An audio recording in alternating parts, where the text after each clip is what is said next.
Well, good morning, everybody, and welcome to the first day of December 2022. Wow, December already, so happy holiday season to everybody. Get your Christmas shopping done by tomorrow afternoon, what can I tell you? All right, I'm Larry Jacobs. This is Pre-K-12 Education Talk Radio. Thanks so much for listening today. We do appreciate it. We got a lovely show with our good friends from the Council for Exceptional Children. Jenn Bullock is here. She's their Director of Professional Development over at CEC, which is, by the way, is exceptionalchildren.org, and a wonderful organization. Need I say more? All right. And she has brought with her Dr. Michael Coyne. Mike is the department head of educational psychology and also professor of special ed at the University of Connecticut. And he is co-director of the Center for Behavioral Education and Research there. And then we have another center director from the University of Louisville. Okay, we have Dr. Terry Scott, and Terry is the Associate Dean of Research and Graduate Studies over at Louisville, home of the Cardinals. Okay, Connecticut's the home of the Huskies, I might add. And he's also, I assume Terry is a guy. We're going to find out in a second. I actually don't know. Terry is the Center for Instruction. He is the director for the Center for Instructional and Behavioral Research in schools. So we got the battle of the two centers here. It's going to be great. The Center for Behavioral Education and Research and the Center for Instructional Behavioral Research in Schools. And we're going to be talking about the multi-tiered support services, Tier 1 literacy and behavioral supports. We're going to archive the show at ace-ed.org. Our magazine, Equity and Access, and everything we do is over there, SEL, the podcasts, all of them we've done. All right, teacher retention, and our magazine, SEL, Equity and Access Pre-K-12. So please go over there to ace-ed.org and check it out. And without further ado, I'm going to ask the burning question. Dr. Scott, are you male or female? I am male. Hello, Terry. I'm Larry Jacobs. It's nice to have you here. Thank you. Thanks, Larry. Okay. I didn't know. I had to ask. Okay, I was referring to a he, and these days, who knows? Okay, Dr. Coyne, are you there, Michael? Yes, I am. It's really great to be here. So thanks so much. Thank you. It's a pleasure having us. My pleasure. You're kidding. My pleasure, and my honor. And please call me Larry. And Jenn, how are you today? I'm great, Larry. Thanks for having me. Are you kidding? Again, I'm going to say it again. My pleasure. CEC is a valuable organization. They do so well, and everybody who is a member there is involved in special education, which is everybody there is going to go to heaven because they are very special people in special education is all I have to say about that.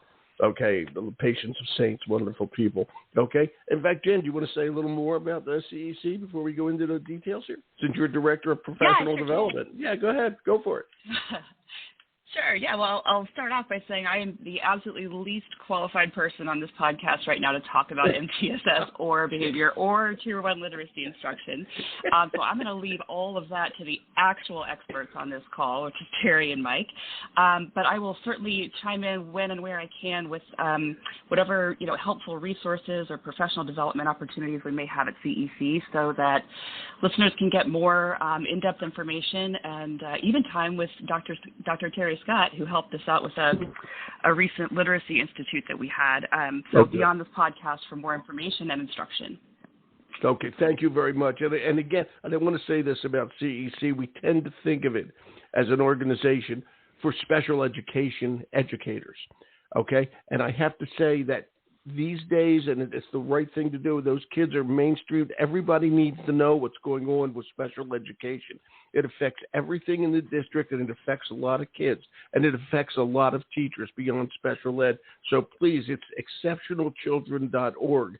And believe me, go over there, administrators, teachers, etc., and learn about how to work best with these children who need such special and important help. Okay? Well, is that a good way to say it, Jenn? Perfect. I love that shout out. Thank you. No problem. Okay. I'll ask Michael. Mike, at your University of Connecticut, you run the Center for Behavioral Education and Research, and Terry runs at Louisville the Center for Instructional Behavioral Research in Schools. And do you guys have like athletic competitions to see which is the better center, Michael? Yeah, I think we compete to see who has the most sort of confusing title of their centers and who can fit the most words in. So so it's very, very heated battle, I think. An arm wrestling tournament between the two of you. You guys are good sports, and I appreciate you being here. Terry. Okay, Dr. Scott, first of all, tell us about what you do down at Louisville, okay? Dean of Research, Graduate Studies, and tell us about the center. Well, again, first of all, Larry, thank you for having me on. You're welcome here. I think the biggest challenge with starting our center was in trying to find a title that wasn't exactly the same as Mike's center because his title describes exactly what we wanted to do. We spend a lot of our time in schools in our center, and we spend a lot of time watching what teachers do and watching how kids react to what teachers do. We focus really on instruction, and we look at instruction of both academics and behavior. And my interest is really in can we predict student behavior based upon adult behavior? And we really can, especially if you focus on what teachers do instruction. Wow, it's so interesting. I have to tell you, it's amazing. And the people who go to your center, Terry, are they educators or is it more psychologists? Okay, which can be the same person, but you know what I mean, just to divide those two things. Is it for educators or is it for psychologists? Educators. So all the people working in the center, all the grant projects we have are all from Department of Ed. Wow. Keep it up, man, because we need well-trained and we need a lot of people in that area, and we are running short, which brings me to Mike. Mike, you want to talk about, Coyne, Dr. Coyne, Mike, do you want to talk about your Center for Behavioral Education and Research over at the University of Connecticut, home of the Huskies? Yeah, sure. And similar to Terry, our center really focuses on sort of work with schools and kind of applied research projects. So I think that, and we have a focus on both academics and behavior supports as well. And I kind of think of sort of two tiers. One is, developing and evaluating effective practices for students that might be experiencing reading or behavioral difficulties, really trying to develop and evaluate and disseminate, really good teaching practices to support students and teachers in those areas. And then the sort of second theme is thinking more kind of systemically about how to support schools or school districts in kind of building the systems and structures that, like Terry was saying, that basically the goal is to support teachers, support students, and to try to build those systems and infrastructure in schools so that, it's not individual teachers kind of going it alone, but there's this support of school-wide or district-wide system and structures in place. Here, right, K-12, every district, right through the board. I couldn't agree with you more. I have one other question. I know, dear, that you're department head of Ed Psych, okay, and you're also obviously professor of special ed. And I just have to ask you, considering those two things, we have a tremendous shortage, okay, of educational psychologists. We need more than ever. And certainly special ed goes without question. In terms of the shortage, just from the University of Connecticut point of view, are you short of people? Not short of people, but what are you seeing in terms of the number of people in cohorts, et cetera? Yeah, it's exactly right. I think, there's a greater need than ever. And we kind of talk about critical shortage areas and special educators, school psychologists, school counselors. And, we have amazing students at the University of Connecticut that are really kind of inspired to go into those fields. But even with the students that we're training and putting out, there's still need. So it's a huge issue. And I hope people do get into this more and more and more. And the University of Louisville, Cardinals, and the University of Connecticut, the Huskies are both good places to learn this. I want to ask both of you. I'll swing back to Terry. Okay, we're going to talk about Tier 1 literacy. That's TIER. Tier 1 literacy multi-trade. Geez, all of a sudden lost it. Okay. Tell me MTSS. I just lost it in my head. Say it again, Mike. MTSS. Yeah. Multi-tier support system. All of a sudden I just lost it. I don't know how I lost that. Okay. Multi-tier support systems. Okay. So we're talking about Tier 1 literacy and behavior supports. All right, and I'm going to, Mike, Terry, I want to ask you this because you mentioned this, how adult behavior swings over to student or children's behavior. Okay, talk about what Tier 1 literacy and behavior supports are, okay, and how's it work within a school district, and again, I hope everybody's doing this, a multi-tiered framework. Terry. Sure. Which is probably I probably just asked you to explain your entire 101 and 102 courses for 10 minutes, but please go ahead. Yeah, I think about it like this. If we're not doing what we need to be doing to maximize the potential for student success, we're going to have a lot more kids that need a lot more help. Yeah. Tier 1 simply means, are we doing the things that we know do maximize the probabilities for success for kids? And interestingly, I think when you look at reading and behavior, the better job we do of teaching reading, the fewer problems we have with behavior, and the better job we do of teaching behavior, the easier it is to have literacy instruction be successful. So I don't think of these as two separate things. I think the Tier 1 can simply be put together as what are all the things we could do to make kids successful with everything they need to be successful with. So, Terry, Dr. Scott, are we actually doing that? And you're in the education school at the University of Louisville, okay? So you have access literally to an education school, okay? Are we, when we teach kids to become teachers, are we doing that? And I have to say this, I was a social studies teacher, okay? And although I went to school a long time ago, all right, but the emphasis was not anything about kids. And I went through education school, okay, in Westchester, but years and years ago, okay? And there was nothing or very, very little about the kids, about education. It was mostly where I was taught about history and social studies, okay? So knowing what we know, and you just said it and you articulated it beautifully, okay, are we in fact doing that? Are we training teachers to do what you just said? And training schools to do what you just said. Terry. I can speak, first of all, to Louisville. We do train our special ed teachers in that.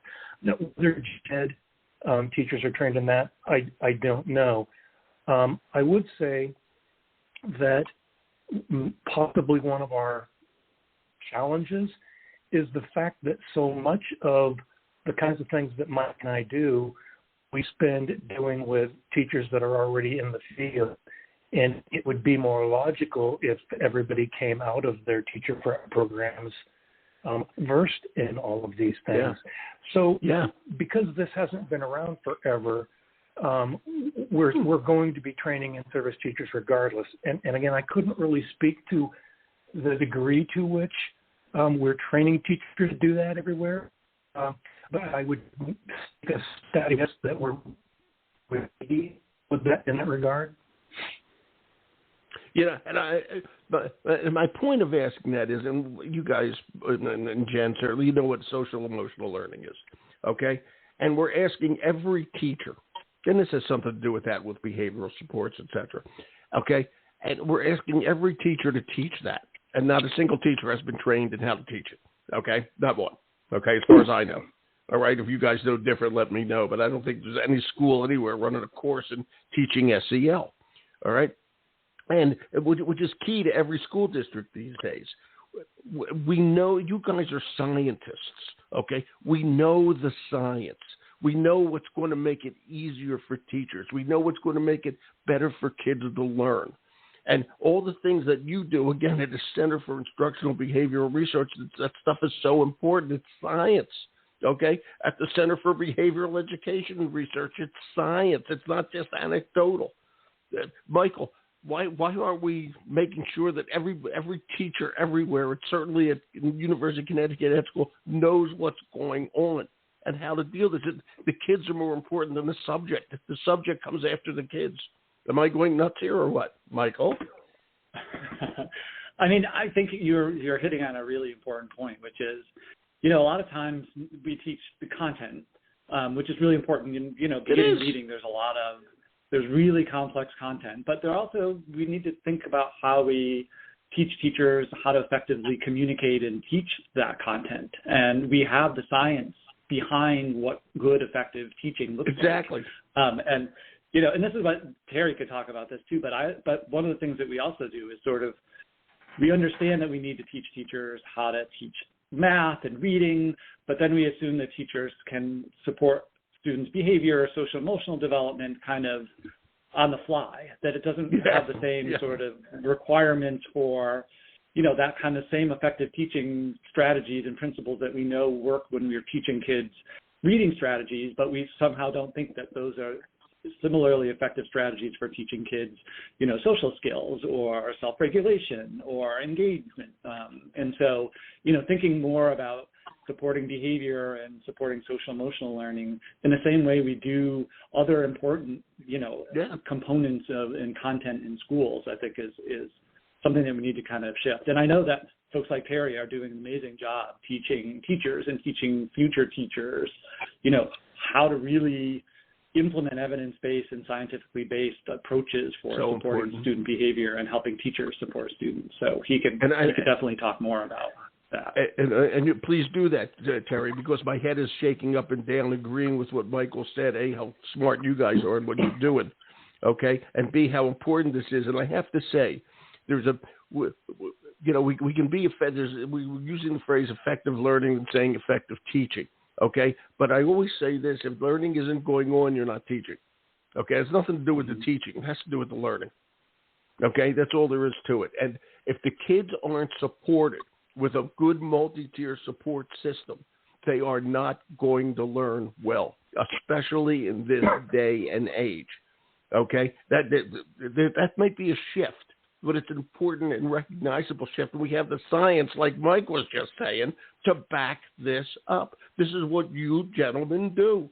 And this is what Jenn provides through CEC to everybody, this information. And there has to be a structural change in my opinion, to teacher education and in the school districts that absolutely understand this. Okay? It just has to be done. Terry, you're a smart guy. Talk to me. Am I right, Dr. Scott? Would you give me an A? I think you're definitely on the right track there. No, it's just a B. All right. I'll do better next paper, I promise. Like Mike said, we know what effective instruction needs to look like. Yeah. There's really no debate. If you're looking at this as a science, there's no reasonable debate here. How do we get adults to do those things? That's the key. And I think you're exactly right that we should judge effect by if the students are learning or not. And if they're not learning, then it's us that need to do something different. Yeah. And I don't know that we always look at things that way. We do know there are some very basic pieces of instruction, and again, whether you're teaching reading, math, literacy, whatever, that need to be there, and they don't work, or they all involve very specific behaviors by adults, which mean that teaching is a profession. It should come with a set of standards. We know you're doing it well when you're doing these things. And I don't think as a field of education that we all agree on what those things are. I know Mike and I would agree. I think everybody in special ed more or less agrees. Mm-hmm. But I don't think across the field of education at large there's agreement still. There needs to be. I mean, it's just so important. And Terry, I have to ask you a question. I'm up here in Maine, okay? And I'm just curious, and I'm sure you know. And actually, I've interviewed on the show your chief schools officer, Jason Glass, who's really an interesting guy. All right? And how, when you look at Kentucky schools or Louisville schools, however you want to say that, great bourbon, by the way, okay? Talk to me, okay? Are they, when you talk to them, do they get it? Do the schools that you talk to get it? The public schools? at all? Do they get it? They want to get it, and I think they do. Well said. Go ahead. Terry, are you there? Before we come. I lost you for a second. Hello? Could you repeat that? Yeah, I think they want to know. They're eager to work with us on things. And again, I think the challenge is that these are things they should know before we come to work with them. But the schools absolutely want to do better. They want their kids to learn. I hope, and they have to keep trying. Mike, when you look at Connecticut schools, okay, what do you see, Dr. Coyne? Yeah, I mean, I try to think of things, on sort of an optimist, I guess. But I feel like more and more people I talk to in schools, want to use research and evidence and science as a guide for practices in schools. And kind of to go along with what Terry said a little bit is, I'm biased because I'm a special educator. But I think, a lot of the it's a good bias. teaching practices and the kind of, really careful assessment of students to determine whether they're learning, those kind of practices that were developed for kids with learning disabilities or kids with disabilities, are good practice for all kids. And so, when we're thinking about Tier 1, it is this kind of, standard of care for all kids in the school. And, we do kind of think about it as an equity issue that every student deserves to be in a classroom that is providing, high quality academic and behavior supports that is, aligned with what we know works. Yeah. And, it's awful to think that there's sort of, rely on kids just being lucky enough by chance to be in, a first grade classroom or second grade classroom where the teacher is teaching reading effectively, and the whole idea of sort of Tier 1 within an MTSS framework is to, really think about this kind of consistency and coordination across teachers and across schools so that it really does provide this high quality, Tier 1 for everybody universal experience for all kids. And that's going to benefit kids that, are typical learners, but also, is essential to have that foundation for kids with disabilities or more vulnerable learners. And schools are starting to get it. Oh, go ahead. Yeah. I'm sorry. I interrupted you. Say that again. Oh, I was just going to say, I think schools are starting to get that. And I think they, the urgency with the way they're thinking about that, I think the pandemic and, seeing where kids are now in terms of their social emotional learning and behavior and academics, it's kind of forcing them to think beyond just, we only have a couple of, we have kids with disabilities that need this type of support, but thinking about how to, build the capacity to support a broader range of students in these important areas. Yeah, and I tell you, your point is well taken. We are so reactive. Okay, the pandemic happened, and suddenly we realize there's a situation that is hard to comprehend.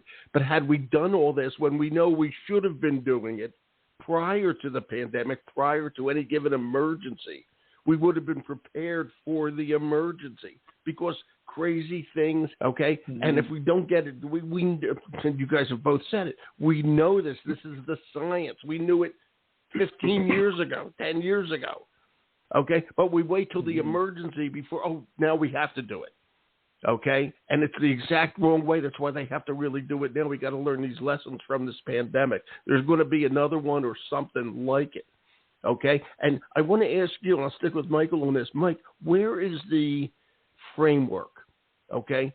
We have an MTSS Tier 1 framework, but where is it? Where's that framework? Where can they see? Yeah, I think, MTSS or multi-tiered system support, I think the sort of, the sort of underlying premise of it is that, we understand that not all students need the same thing and that, we want to be able to kind of align the level of supports with kids' needs. But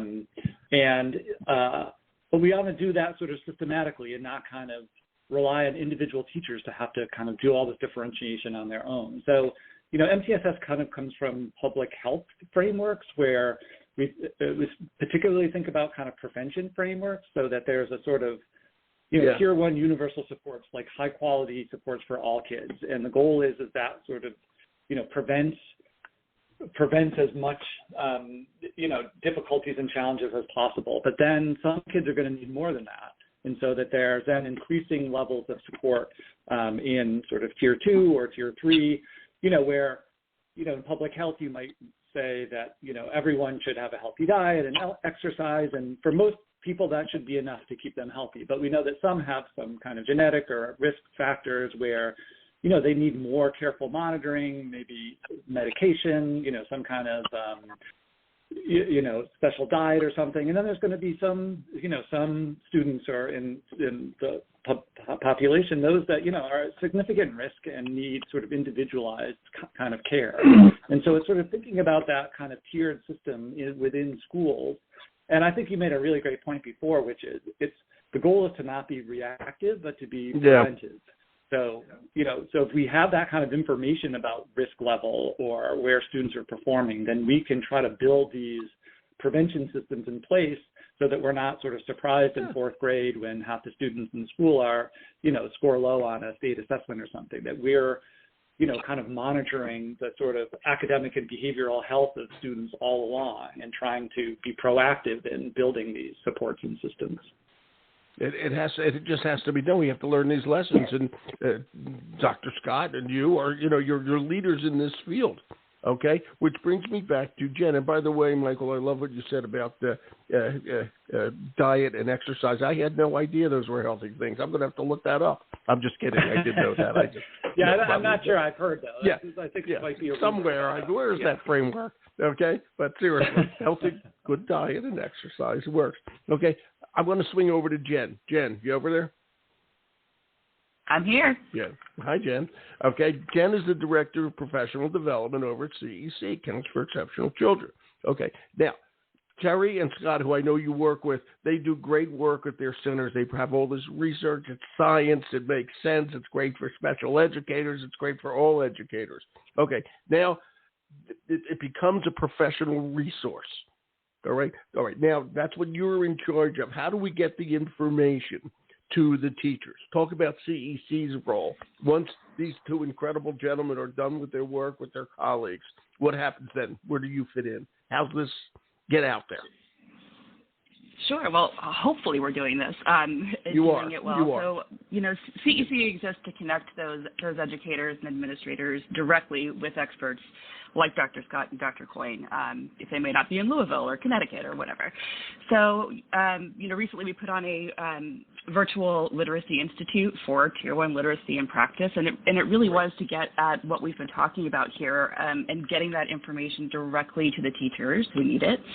And not only that, but giving them practice-based strategies to put it into practice. Right. So that's often where we find kind of the disconnect, right, the research to practice part. So that's where we looked at this from a design perspective to put this institute on. So Dr. Scott kicked the whole thing off, and it was wonderful, giving us the foundations for effective Tier 1 literacy and behavior instruction. And then we broke it down into 2 learning tracks for elementary level and secondary or middle school level, because it's different. And did whole workshops on what are the strategies, what are the principles, what does it look like successfully in practice. And then we had a closing session, too, about what does effective implementation look like, and tons of resources as well, lesson plans, activities, the slides from the workshops. And so it was such a rich learning experience. And if you missed it on November 3rd, it's okay, because we've got it on demand now as well, so you can access it whenever you need to, and whenever you need, refreshers on that, too. We all need that, right? So I'd encourage educators and administrators and instructional coaches out there to take a look at that, because that's why we do what we do, is to make sure that this information is available and accessible. And you guys do a great job of it. You really do. And I have to, again, you said you had a lot of teachers there. Okay, and I think that's wonderful, and Lord knows how much I know that teachers care so much. Okay, this has to be implemented even above teachers. And I work a lot with your subgroup called CASE, the Council of Administrators of Special Education, Phyllis's group. Okay, wonderful group, and I love working with them. They were probably there, okay, learning all this. I think they're great. Okay, but now they got to take it to that next level. Were there enough administrators there? Do they have the tools to take this to the next level and make sure that it's implemented? And I think these have to be implemented district-wide, not classroom-wide, not school-wide, district-wide. What are your thoughts on that? And we got to get the administrators in there. Not the special ed administrators; they're great. But the district administrators, what's your thoughts on that, Jenn? I mean, absolutely. So any sort of sustainable effort to keep this going and to do it well starts there really, and starts with the understanding and also the understanding of the supports needed for teachers to keep it going and keep it going successfully. So yeah, we had a good number of administrators and instructional coaches in that program, and hopefully they'll continue to access the on-demand part of it and make it part of ongoing professional development at their school, district, state. That's the dream. Well, and I hope your dream comes true. I really do, because we need it all more than ever. This was excellent. Dr. Scott, thank you down there in Louisville. When you have your next glass of bourbon, will you think of me? It's the best down there. I absolutely will. Thank you. Thank you, sir. I appreciate it. And Michael, I'm a New Englander too. Winter is coming. That's all I can say to you. Yeah, Winter I know. I can hear it outside right now. So, yeah, thank you so much. It's a little windy out here. Michael, thank you so much for being here, and Terry, too. Jenn, thanks a million. This is great. We do a lot of work with CEC, and what you do with this professional development is just so darn important, okay? So thank you, Jenn. Thank you, Larry. You're welcome. All three of you, happy holiday season. Okay, take care, and thank you. Bye. You're welcome. Okay, oops, lost my voice there. We're going to archive the show over. They're wonderful, by the way. That's CEC, that's exceptionalchildren.org. Go over there, okay? And Dr. Coyne is at UConn.edu, Coyne, and Michael Coyne. And Dr. Terry Scott is at Louisville.edu, okay? We're going to archive the show over at ace-ed.org. That's where everything we do is located, so check it out over there. My name's Larry Jacobs. This is Pre-K-12 Education Talk Radio. Thanks for listening.